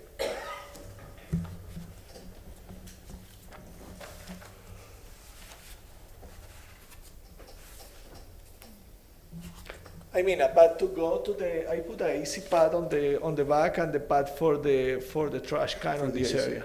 Okay. So that area is not covered? There's no, No, there is no cover area there. okay. So, I thought I heard you say that the face brick on the columns was going to be stamped. And a few minutes later, you showed face brick that would be applied with mortar. Can you help me with that? What are we gonna do? I think it was a misunderstanding. I think he meant standard as far as the brick veneer goes. We're gonna do the same brick veneer on all the pillars, all the way around to emulate the period correct pillars. So there's no stamping. It's gonna be smooth stucco, just similar to Mr. Gibbons's properties that have the smooth stucco in between. Right. Same brick veneer. So we're basically emulating exactly what that is, period correctness. Thank you. We will be putting a wood fence in, removing the chain link as Mr. Vila suggested, leaving it up for construction purposes to secure the property. And then we'll come back in with a period correct wood fence. Won't be panels from Home Depot or anything like that, it'll be period correct wood fencing. Most likely a shadow box fence or a basic 1x6 fencing back that was period correct. For the record, could you identify yourself? I'm sorry, good morning, board. My name is Omar Tejado, I'm the contractor, Okay. and I'll be helping with the project. Thank you. Any other questions? Okay. Okay, I have a couple questions. Yes, sir. Let's see, so the concrete, if we're on the site plan, with the concrete, that concrete needs to be scored, it can't be solid. So I think it was one of Mr. Vila's comments, it didn't show up on your plans, are you gonna score the concrete there? Are you The referring driveway. to the driveway? Yeah. Scoring it for crack purposes or for the crack prevention, or are you looking for the typical scoring to match the period correct 2 drives with the green in the middle. No, we're not talking about a ribbon. You guys are showing a solid concrete drive. My question is that going to be scored for more historically sensitive? The previous applicant that you saw had like a 5x5 scored concrete drive. Yes, we can, I can score it, and I can dress up round over the edges. We can do everything period. It's typically what I do anyway. Okay. I guess I have a couple questions on the elevations. If you could bring up the front elevation, we can start there.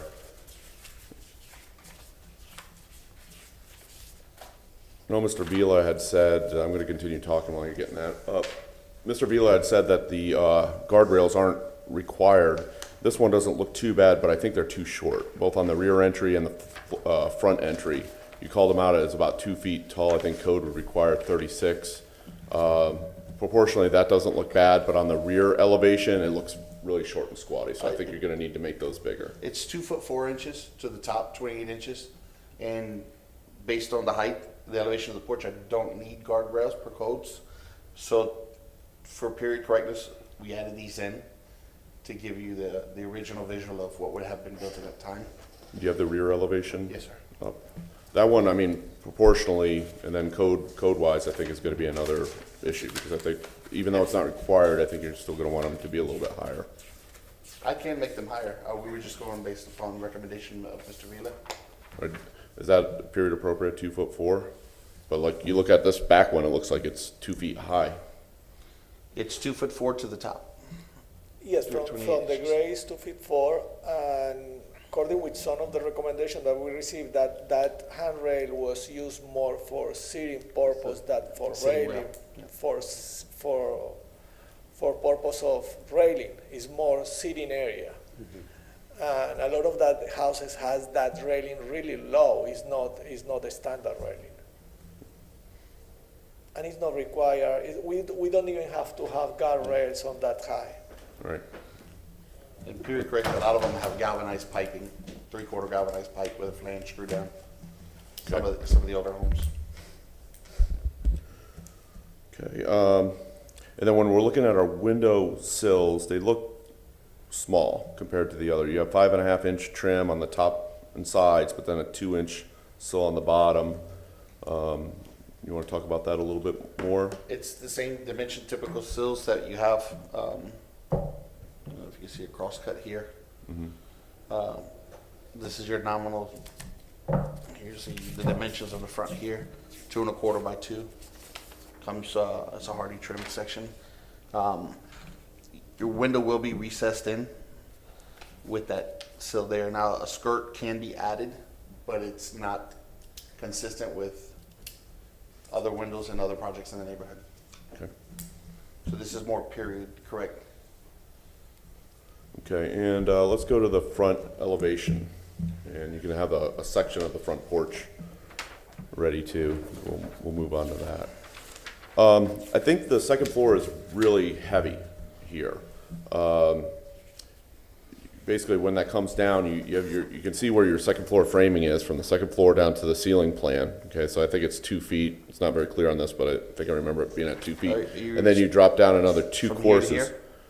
Yeah, from your second floor plan to your ceiling plan. Okay. 2 feet. But then you're dropping another 2 courses. You have CMU that drops below that, which makes that ceiling of the porch appear very low. And it makes it not very proportional. I'd like to see if we can get rid of those 2 courses at the bottom of the porch, because it just makes that bottom level very squatty. So you want to raise this up to this level Up to here? the 5410?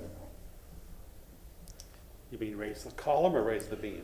You want to raise the front entry Raise the front. level? Because if you look at it massing wise, I mean, the second floor is way too heavy proportionally to the first floor. It makes the first floor porch really squatty. And if you go to your section through the porch, right There's there. your cross section. Right. Where your pen was, that's where you have like 2 courses of CMU, right? But really, you come down below the floor framing 16 inches, and I think that needs to be brought up, because right now your beam is at the same level as your window and door height. And it just makes that second floor massing too heavy. Okay,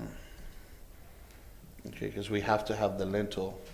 That's not a big deal because The lintel could go up We in can the go floor up 8 frame. inches, but. we can with go the- 8 inches high, but usually that the lintel of all the porches and all that houses are at the same level at the top of the doors and the top of the windows. They don't go up. The ceiling height of that porch is 9 feet 4 inches. Is not low, and the drop is only 1 foot 4 inches. That is typical on that area. If we get that up, basically we won't have any drop on the ceiling. The ceiling and the lint won't have any lintel. Will be just straight. I don't see that typical on that area. I think there should be a drop there. It just makes that second floor, if you look at the front elevation, it makes that second floor a heavier mass. I mean, you're going all the way from the bottom of the floor, of the porch all the way up to the roof, which is entirely larger than the first floor. That was the case that we had. Right, look at that middle photograph on the left-hand side. See how heavy that second floor is compared to the first floor? It's not a, There's no beam express. Yeah, right. there's no trim across the top of the columns there. So that's why it looks a lot more heavier in this picture. I can maybe change match the 12-inch column banding here on top of the columns to give it a little bit more thickness to emulate a beam going across, like some of the older porches did have a large beam going across that didn't have any structure in the middle. We can do that for emulation. That can break up. If you're concerned about this area here, we can break this up by using that 12-inch piece there. But we have two pieces there. We have 12 inches and 5.5. Yes, here. And then just making this 5.5, adding it to 12. So it'll be just a strip of siding in between the two 12s. So just gonna make a quick comment. I think that banding, the 12-inch banding on the second level, it's what's creating that visual lack of proportion.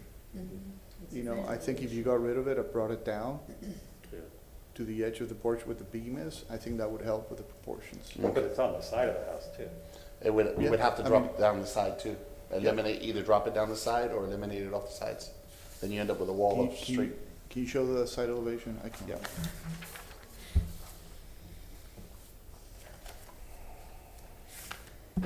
Probably helps to bring the windows down a little bit too. Make them bigger. If we drop that, we're gonna put that Align almost right above the windows, like very minimal. I mean, like proportionally 6-7 there inches. on the second floor, I think that's fine. I think that works. Maybe the windows are a little bit high, but it's really the front elevation that just, it seems like there's too much mass on that second floor. Even if you look at it on this elevation, it makes the porch very squatty and low. How about we go ahead to design, the discussion? Would we put skirts on the windows? Would that help break up the mass between the window and the band? At the upper part of or are you more concerned about from the 12-inch band down? From the 12-inch band down. Could you notch I it? can I raise mean, I'm just saying, maybe we get rid of one course, and I understand what you're saying about, It's okay. I can do it. I think it's, that gives you a little bit more separation on top of your windows. It still gives you your drop down for the porch, because you're gonna come down and then go back into the porch. So maybe even one course would significantly help out. Yeah, that's there. fine, because we can wrap that with Yes, party. we can move it. It's not a big deal. So we can put that as a condition, just to raise up one course on the front porch. Okay.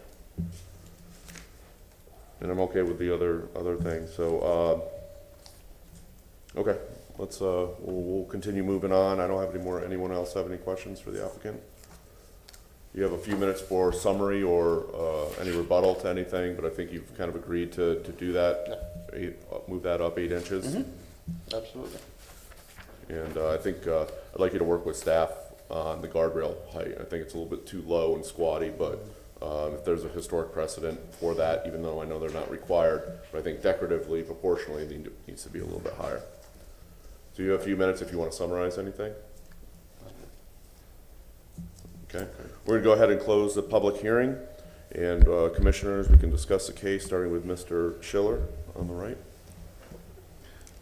No, I have nothing to add, thank you. No additional comments? Nope, no additional comments. I agree that the proportions of, and the expression of the porch and the beam along the front needs to be reviewed, or needs to be redesigned and approved by staff. I wanted to bring it up because I think they're proposing, the doors that they showed are doors I haven't seen that we've approved before. One has, it appears to have an inset of some kind of stained glass. And the other one, I believe, you're showing with built-in louvers. Is that correct? Built-in mini blinds or clear glass. Yeah. I mean, typically, we haven't approved those. I don't think they really show up in our design guidelines. The panel and the proportions seem okay, but normally there's just a clear light above. It's basically in his program. Excuse me, sir. Kamari Pettis-Magel from the legal department. They've closed the public hearing and they're just discussing the case amongst themselves. Oh, I'm sorry. Yeah. So just bringing it up because I would prefer to see something a little bit more traditional. Where was the stained glass?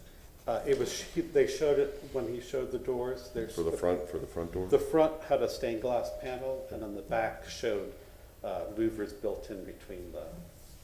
And I understand why they would want that for privacy, but traditionally we haven't been approving those. I agree. Okay, yeah, I think I've raised my concerns. I think we could.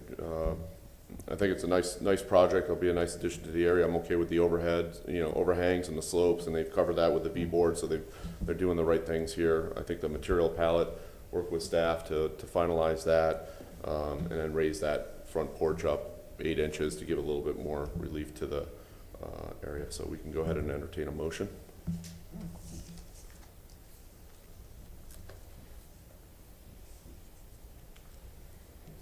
If we're ready. Conditions? I think we are. I mean, I can make the motion, but I'm not sure that I can fully craft the conditions. Why don't you make the motion? I'll just second it and add the conditions. Actually, Maria Pettis-Magel from the city attorney's office. Just for clarity, I understand and I appreciate Commissioner Jaloski trying to assist, but if you understand clearly what your conditions are, the conditions that you would like to see on the motion, I'd ask, can you go ahead and Okay. Just trying to draft give the other motion. people a chance to craft motions. I but- understand. Oh, no, you're all over it. You're good, you're all over it. Okay, well, in this case, I'll go ahead. This would be for final approval with conditions.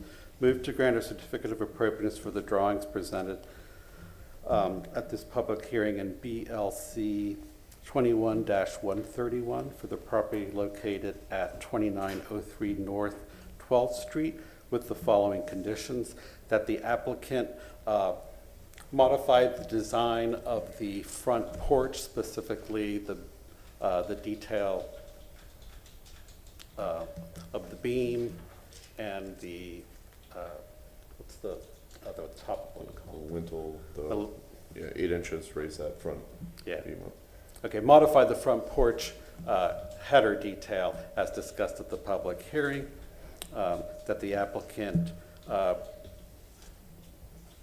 have the front doors, front and rear door approved by staff based on more historical options as shown in the design guidelines, that the applicant remove the existing chain link fence once construction is done, and that any proposed fencing on the site also be approved by staff. Because based on the finding of fact, then the proposed project is consistent with the Ybor City Design Guideline for the City of Tampa for the following reasons: the site position, the scale and massing, and the details and design elements proposed are consistent with the design guidelines referenced and follow the Secretary of Interior standards. I'd like to add 2 conditions to that, if okay. Okay. That the applicant score the concrete driveway in a 5x5 pattern and work with staff on the height of the railing. At the front and the rear? Yeah. Okay. Commissioner Jalas, do you accept the amendment to your motion to add those additional Yes. conditions? I do. Okay, and now you just need a second. I'll second. And can you ask the applicant if they accept the Yep. conditions? And you've heard the conditions that have been put before on this application. Are you in agreement with the conditions as stated? Yes, sir. Okay, the applicant agrees, and we will entertain all in favor of said motion with conditions, say aye. Aye. Aye. Opposed? Hearing none, motion passes unanimously. Congratulations. Thank you. Thank you. And we're gonna go to a quick recess for, we've been here about 3.5 hours, or 3 hours, 2 hours. So, we're gonna take a quick break and we'll be right back. Yeah. How long of a break is it? 5 minutes. I think it's Starbucks.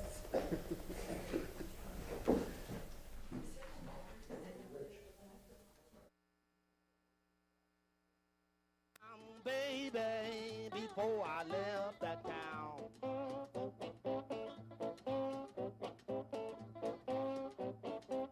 well, I told my baby before I left that town.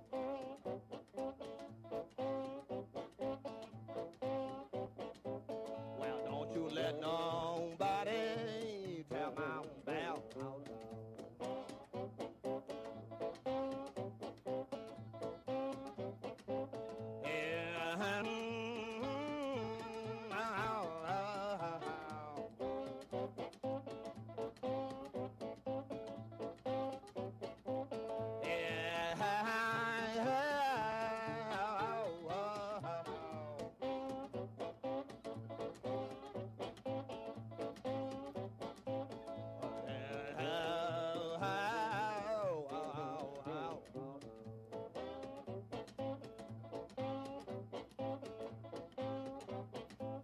Well, if the river was whiskey and I was a diving there.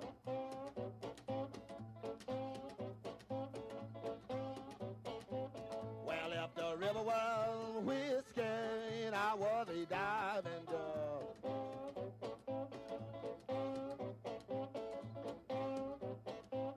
Well, I would dive to the bottom, there would I.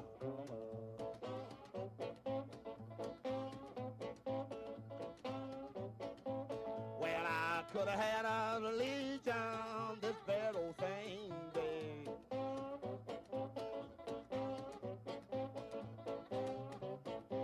Well, I could have had a religion this very same day.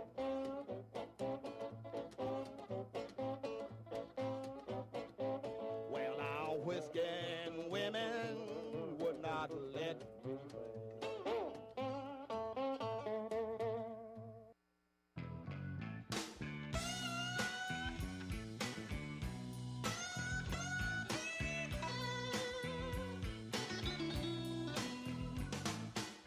Born on the bad side.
bigger than this burden of mine. Call it a nasty habit or way to get by. You have my wild heart. Peace in the middle, been missing for days. Searching for reasons to push you away, but you have my wild heart. Yeah. What's it gonna take? When's it gonna break? How many times do you need to see if you can take the one you can't turn down, the one that needs you now? Oh baby, why can't I get you out of my wild heart? Oh.